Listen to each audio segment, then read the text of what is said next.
네, 백운계 시사 1번지 2부 시작합니다. 1번지 똑똑한 두 분 모시고 톡톡하면서 하고 싶은 말이 있을 때는 똑똑 녹화하는 1번지 똑똑. 월요일 날은 정기남 민주당 선대위 대변인 장성철 대구 가톨릭대 특임교수 두 분과 함께합니다. 어서 오십시오. 안녕하세요. 안녕하십니까. 날씨가 많이 추워졌어요. 아, 쌀쌀합니다. 너무 춥습니다. 예. 자, 오늘 첫 번째로 그 얘기 해보죠. 이재명, 윤석열 두 후보가 지난 주말에 다 지역을 돌지 않았습니까? 그런데 첫 번째 논란이 되는 게 이재명 후보가 경북 쪽에 가서 한 발언입니다. 그러니까 박정희 전 대통령 관련해서는 경부고속도로 그 기념탑 앞에 네. 가서 박정희 대통령 관련해서 평가를 하면서 산업화 시대를 이끈 것이다 이런 얘기를 했고, 또 전두환 씨에 대해서 경제 관련 뭐 성과 얘기를 했는데, 자, 이걸 놓고 윤석열은 전두환 얘기하면 안 되고 이재명은 전두환 얘기해도 되냐, 이제 이런 논란이 생겼습니다. 자, 정기남 대변인, 먼저 이재명 후보가 전두환 씨 관련해서 그런 발언을 한 의도가 분명히 있을 것 같은데 뭐 때문에 했다고 생각하세요?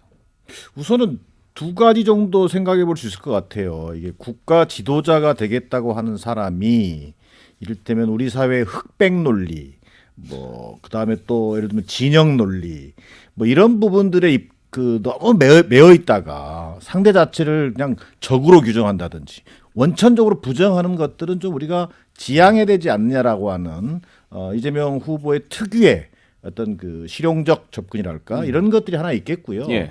두 번째는 이제 TK 본방에 가서 한 얘기잖아요. 그 과정에서 뭔가 중도층을 좀 겨냥한 보수 성향 유권자들이 굉장히 강한 데지 않습니까? 그런 어떤 보수층을 겨냥한 정무적 발언으로 우리가 볼 수 있겠다. 그러나 그 결과 자체가 이제 어떤 파장을 낳는지 이 문제는 또 별개의 문제죠. 그러나 의도는 그랬다고 봐야 될 것 같습니다. 의도는. 네. 장성철 교수는요? 상당히 부적절한 말을 했다라는 생각이 듭니다. 예. 그러니까 윤석열 후보가 지난번에 전두환 전 대통령 옹호 발언을 했다고 했을 때 이재명 후보가 이렇게 얘기했어요. 우리 국민은 학살자 전두환을 잊지 않고 있다. 윤 후보가 전 씨를 옹호했던 발언도 용서가 안 된다. 이런 식으로 얘기했거든요. 뭐가 다르죠?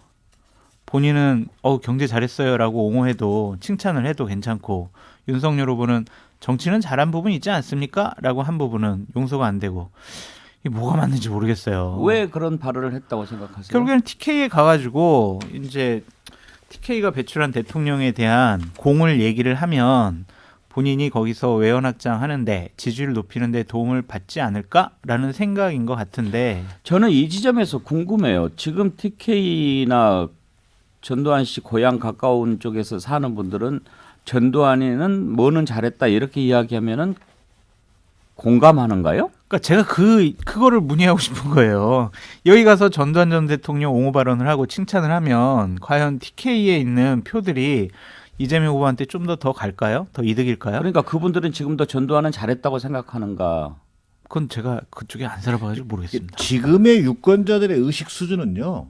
전두환에 대한 TK 지역 같은 경우는 일부 그 고령층을 중심으로는 뭔가 남아 있을 수는 있습니다. 그래 전두환 때는 잘했어라고 하는 게 남아 있을지 모르겠지만 전체적인 유권자 구성으로 본다면 많은 부분이 사라져 있죠. 그래서 앞서 얘기했던 좀 정치적 발언을 한다고 해서 유권자들의 의식 수준 자체가 그 위에 있다고 보는 게 맞습니다. 저게 표 달라고 저런 발언하는 거 아니야라고 이렇게 받아들일 가능성이 있지요. 자, 그런 면에서 이재명 후보가 저는 개인적으로 전두환 씨를 놓고 공갈을 논한다는 것 자체가 어불성설이라고 봅니다.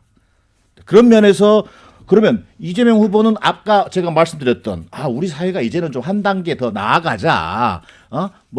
진영 논리, 흑백 논리 이런 데만 너무 갇혀 있지 말자. 이런 취지에서 얘기하고 싶었다고 하지만 결과적으로는 전두환의 경제 성과를 인정한다라고 하는 메시지만 남겼다는 측면에서 좀 아쉬운 부분이 있는 거죠. 그러면 이 부분을 한번 생각해 봅시다. 장성철 교수가 그쪽에 안 살아서 잘 모르겠다라고 하니까. 네. 자, 그러면 지금 과연 그런 얘기를 해주면 TK나 PK 쪽 사람들이 좋아할까봐 그런 얘기를 했는가 이렇게 궁금한데, 그건 모르겠다고 칩시다. 그러면 이재명 후보가 그쪽에서 그런 얘기를 하면 호남 쪽 사람들은 어떻게 생각할까요? 그러니까요. 그러니까요. 지역에 따라서 말이 달라지시면은 어떻게 하느냐. 호남은 진정성이 그래도 뭐 있느냐. 윤석열 후보가 얘기하면은 안 되지만 이재명 후보가 이야기했으니까 우리는 이해해 이럴까요? 저는 선을 넘은 것이 아니냐는 생각이 듭니다. 그러니까 광주에 계신 분들, 민주당을 지지하시는 분들, 전두환이라는 이 이름 자체가 주는 뭐라고 해야 될까요? 참 공포감이라고 할 수도 있고 뭐 두려움이라는 단어를 쓸 수도 있고 아니면은 정말 인간으로 받아들이고 싶지 않은 그런 마음도 있을 거고 여러 가지 마음들이 있을 건데 이거에 선을 넘지 않았느냐라는 생각이 들어서 저는 TK에서의 어떠한 그런 지지율의 상승을 꾀하려고 하다가 본인이 실언이라고 본인- 보십니까? 아니 의도한 것이라고 보여지는데 예. 그 의도 자체가 저는 효과를 발휘하지 못할 거다. 예를 들면 박정희 전 대통령에 대해서만 얘기해도 괜찮았어요. 그냥 아유 고속도로 산업화 만드셨습니다. 막 이렇게 하면은 그걸로 끝났으면 되는데 그것을 좀 너무 오버하신 것이 아니냐라는 생각이 듭니다. 사실 경부고속도로 부분은요. 네. 김대중 전 대통령까지도 내가 그 부분은 잘못 판단한 것 같다라고 한 부분이니까 그렇죠. 사실 경부고속도로는 맨 처음에 이제 김대중 대통령 반대했잖아요. 그렇죠. 네. 그 부분 논란의 여지가 없는 부분인데. 그러니까 한마디만 더 말씀드리면 이제 광주에 계신 분들이 자 그러면 TK에 가서 전두환 전 대통령을 옹호했던 이재명이 진짜 이재명인지 아니면은 윤석열 후보가 전두환 전 대통령 옹호했을 때 광주 민주화 묘역에서 전두환 비석을 여러 차례 밟았던 그 이재명이 진짜 이재명인지 어느 이재명이 진짜 이재명 후보냐라는 의구심이 들 수 있다라는 생각이 듭니다. 그런 의구심을 제가 설명해 드릴게요. 예. 제가 광주 사람이잖아요. 예. 저희가 받아들일 때는요. 자, 이재명 후보가 앞서 얘기했던 그런 다소 뭐랄까 전두환의 경제 성과를 뭔가 인정하는 듯한 메시지를 남겼다는 측면에서 좀 아쉬운 대목이 있다고 했어요. 자, 아마 광주 호남 분들은 이런 생각하실 거예요. 아, 이재명 후보 진짜 욕본다. 아? 그게 무슨 의미냐면요. 이재명 후보가 분명히 언급을 했어요. 자, 제가 그대로 말씀드리면 다만 국민이 맡긴 총칼로 국민 생명을 해치는 행위는 어떤 이유로도 용서될 수 없는 결코 다시는 반복돼서는 안 될 중대 범죄입니다.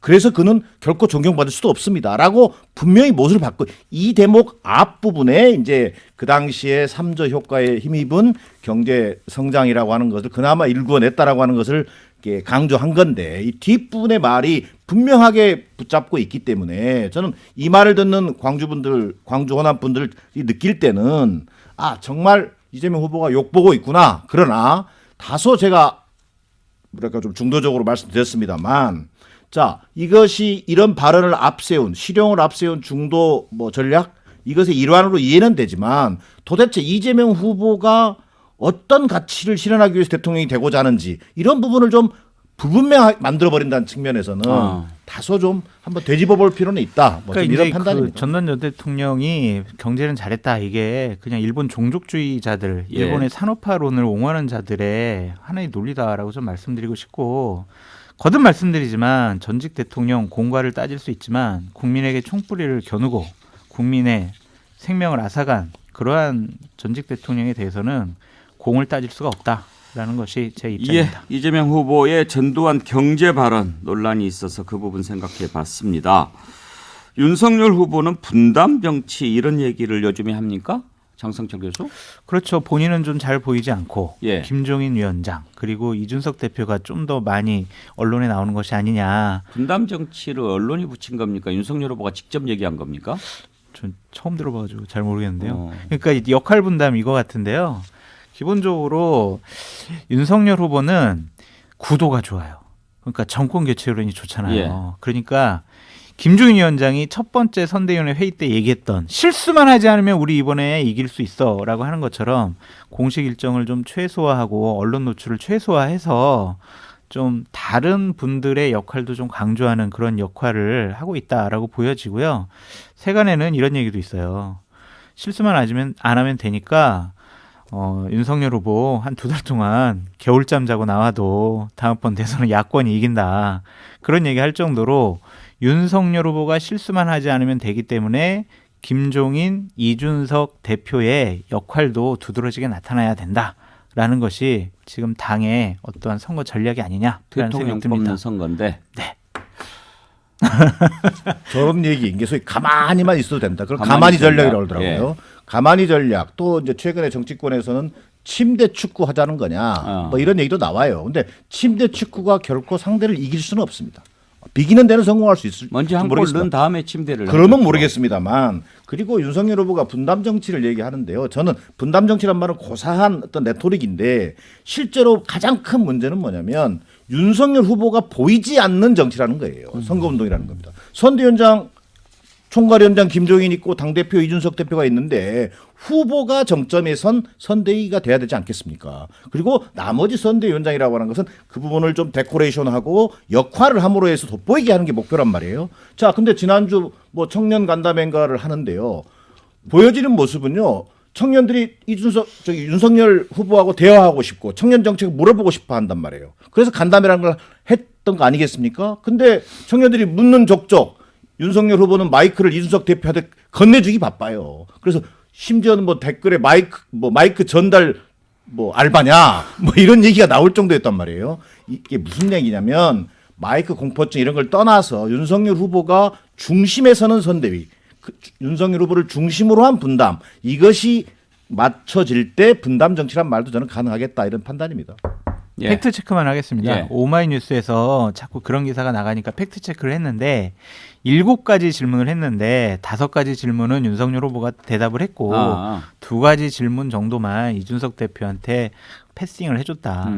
오마이뉴스 팩트 체크였습니다. 그런데 마이크 넘긴 것만 부각을 시킨다 이런 말씀인 거죠? 맞습니다. 윤석열 후보가 말을 잘 못하지는 않잖아요.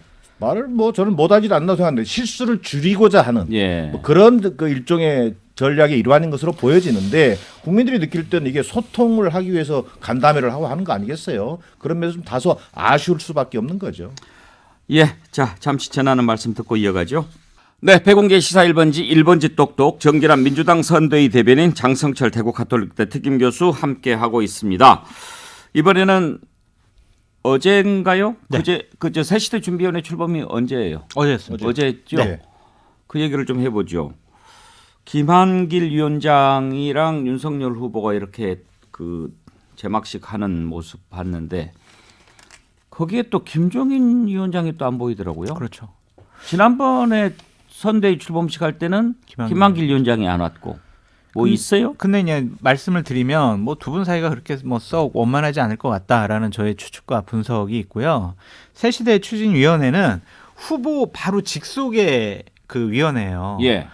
김종인 위원장의 총괄 선거대책위원회 산하에 있는 위원회가 아닙니다. 새시대 추진이 아니고 준비. 준비위원회. 예. 그게 후보 직속이에요.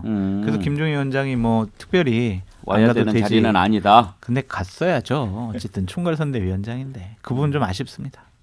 그러니까 기본적으로 지금 이 삼김 선대위라는 이제 비판을 받았지 않습니까? 그리고 또 매머드 선대위 그걸 김종인 위원장은 좀 뭔가 좀 슬림화 시키고 어떤 일할 수 있는 선대위로 끌고 가자라고 했지만 다 시간이 지나고 나서 보니 다시 매머드 선대위가 되고 선대위 산하에 15개 정도의 위원회가 만들어지고 또 뭐 반문 빅텐트 친다고 하면서 이런 또 위원회가 만들어지고 뭐 이런 현상이에요. 이것은 다른 말로 하면 아직도 김종인 위원장과 소위 이른바 윤석열 후보 또 나머지 그 당내 구조가 화학적 결합을 했다고 보기에는 굉장히 어려운 현실이구나. 자, 그러니까 김병기 위원장 찌그러져 있을 땐 찌그러져 있죠.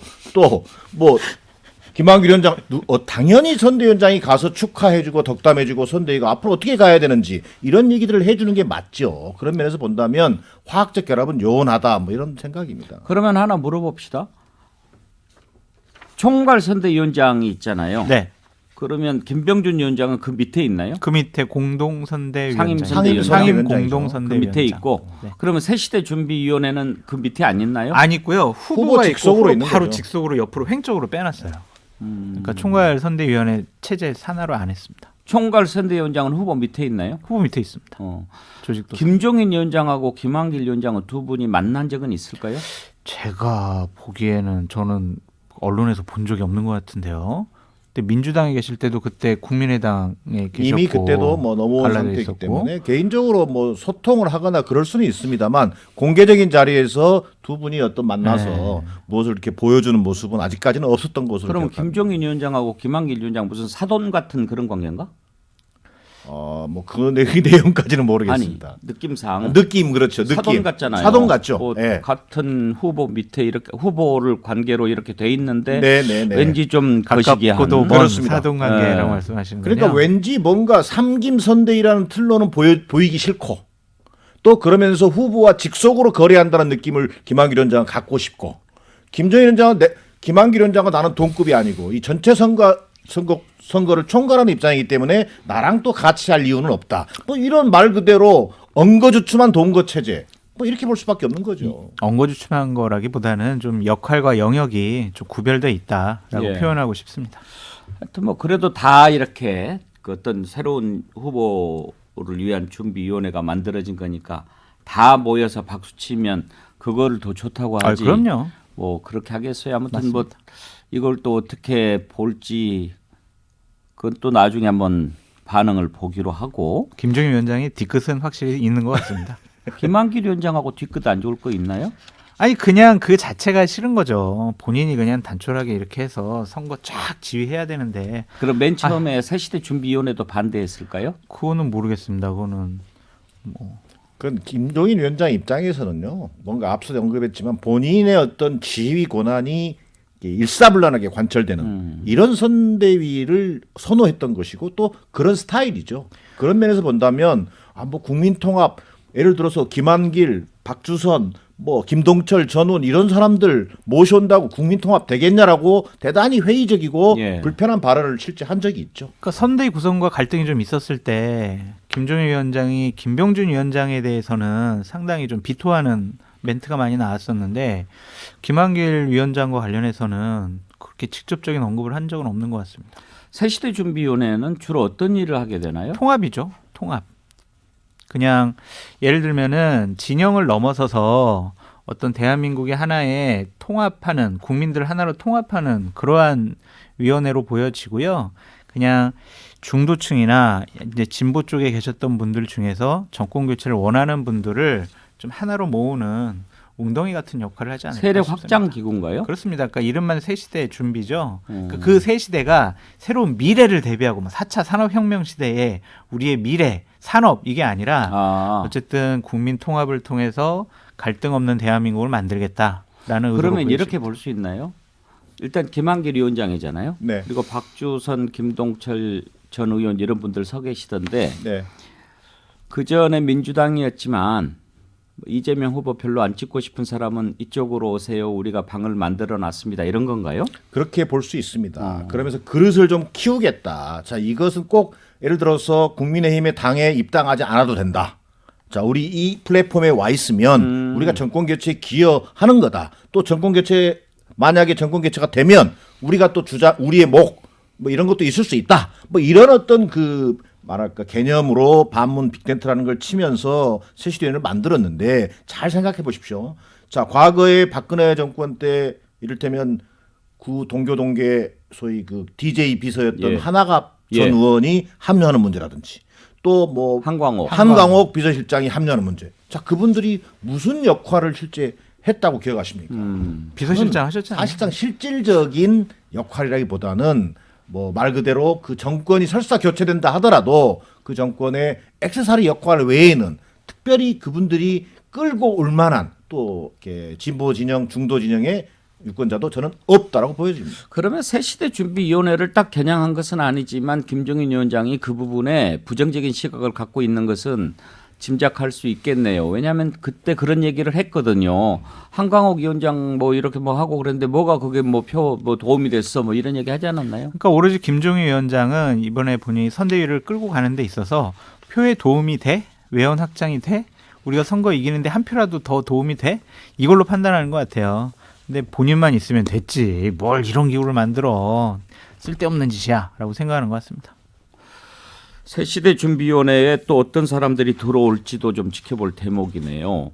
방금 전에 손학규 후보 만나서 좀 얘기해봤는데 지금 이제 손학규 후보는 그런 생각인 것 같아요. 당선 가능성을 여쭤봤더니 지금 뭐 이쪽 저쪽 다 후보들이 문제가 있다고 얘기가 나오고 이런 상황에서 내가 대통령제 폐지하자 이렇게 지금 소리 높여 외치면 이걸 동의하는 사람들이 많아지고 그래서 함성으로 이어져서 기적이 일어날 수도 있지 않겠냐 그런 말씀을 하시던데 아무튼 뭐 어려운 지금 뭐 길을 가고 있는 거죠. 여론조사 지지율도 지금 뭐 거의 안 잡히니까 가능성을 좀 보세요. 안 보이는데요. 그러니까 저분들이 외부에서 정치를 안 하셨을 때 국민적인 지지도와 인지도를 바탕으로 정치권에 들어오셔서 나는 정치를 바꾸겠습니다라고 하면은 어떤 큰 영향력이 발휘될 수가 있을 것 같은데 손학규 전 대표님 같은 경우도 정치권에서 정치를 바꿀 만한 중요한 역할을 하셨었잖아요. 본인이 그러한 권한과 역할을 할 수 있었을 때 왜 안 하셨을까요? 지금 와가지고 저런 얘기를 한다는 것 자체가 좀 공허한 메아리가 아니냐라는 생각이 듭니다. 정치는 참 그 때가 가장 중요한 것 같아요. 그렇습니다. 본인이 그 아까도 말씀 잠깐 언급했습니다만 권한이 있을 때 그 권한을 정말 선용해서 뭔가 원하는 제도와 어떤 그 방향을 만들어내는 것이 정말 중요하다고 보여지는데요. 손학규 대표 현실적 가능성은 제로죠. 그러나 제7공화국을 처음으로 외쳤던 정말 대표적인 개헌론자 아니겠습니까? 제왕적 대통령제의 폐해는 여야가 다 공유하고 있잖아요. 자, 그렇다면 손학규 대표의 현실적 가능성은 제로이지만 저는 여야 후보 어떤 후보가 됐든 손학규 대표가 주창해온 소위 이른바 개헌 이슈에 대해서는 우리 사회가 한 단계 더 업그레이드되기 위해서는 개헌이라고 하는 문제를 누구든 이 문제를 끌어안고 가야 된다는 측면에 있어서는 손학규 대표의 그 정신과 그 뭐랄까 노선을 좀 저는 포용할 필요는 있다고 보여집니다. 지금 생각해도 저녁이 있는 삶은 참 괜찮았어요. 정말 훌륭한 카피였죠. 네. 아쉬워요. 이렇게 과거에 정말 뭐 민주당 대표도 하시고 여러 가지 주목받는 대통령 후보도 되셨었잖아요. 그랬을 때 조금 더 본인이 욕심을 버리거나 아니면 좀 욕심을 내서 권한을 행사해서 좀 제도를 바꿨으면 얼마나 좋았을까라는 생각이 듭니다. 근데 문재인 대통령은 왜 개헌 공약을 지킬 수가 없었을까요? 그게 이제 뭐 여러 가지 요인이 있겠습니다만 역대 그 개헌이 그 이루어지지 못하는 역사 우리가 누누이 봐왔지 않습니까?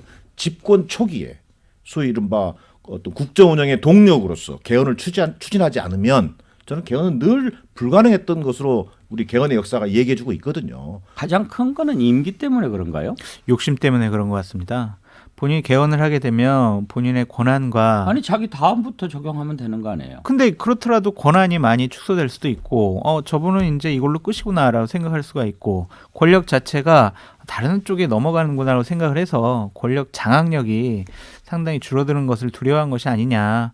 180석 가진 민주당이 조금만 노력을 했으면 대통령의 의지와 민주당의 의석수가 합쳐지면 개헌이 가능했을 수도 있는데 본인들의 권력과 욕심을 놓치기 싫어하는 그러한 것 때문이 아닌가. 저는 그런 딜레마라고 봐요. 예. 집권 초기일수록 국정 운영 과제가 얼마나 산적해 있습니까? 많습니까? 근데 거기에 개헌 이슈는 항상 우선순위에서 아래에 놓이거든요. 근데 그것을 최우선순위로 끌어올려내지 못하면 저는 임기가 이제 계속 중반 후반으로 갈수록 국정 운영 동력은 떨어지고 또 지지율도 떨어지고 이러면서 개헌을 추진할 만한 동력을 상실해버리는 그런 똑같은 우를 문재인 대통령도 범했다라고밖에 볼 수 없는 거죠. 근데 또 이런 부분도 있는 것 같아요. 국민들께서 아직도 여론조사를 해보면 대통령제에 대한 이렇게 선호도가 상당히 높잖아요. 예. 그러니까 그런 부분이 지금 권력 구조를 개편한다면 내각제로 한다든지 중임제로 바꿔야 하는데 중임제 했던 사람이 또 한 번 해? 이거에 대해서는 또 국민적인 반감이 있고 내각제는 또 반대가 있고. 아니더라도 대통령 권한, 권력 분산 그리고 임기제 바꾸는 것 이것은 좀 국민들이 많이 공감하는 것 같은데. 아니, 그렇습니다. 국민들은 나중에 거기에 있으면 동의하고 한번 또 있죠. 개헌 얘기도 한번 해보죠. 오늘은 여기까지 하겠습니다. 네, 일버지 똑똑 정기란 민주당 선대위 대변인 장성철 대구 가톨릭대 특임 교수 함께했습니다. 내일 오전 11시에 다시 뵙겠습니다. 감사합니다. 감사합니다. 고맙습니다.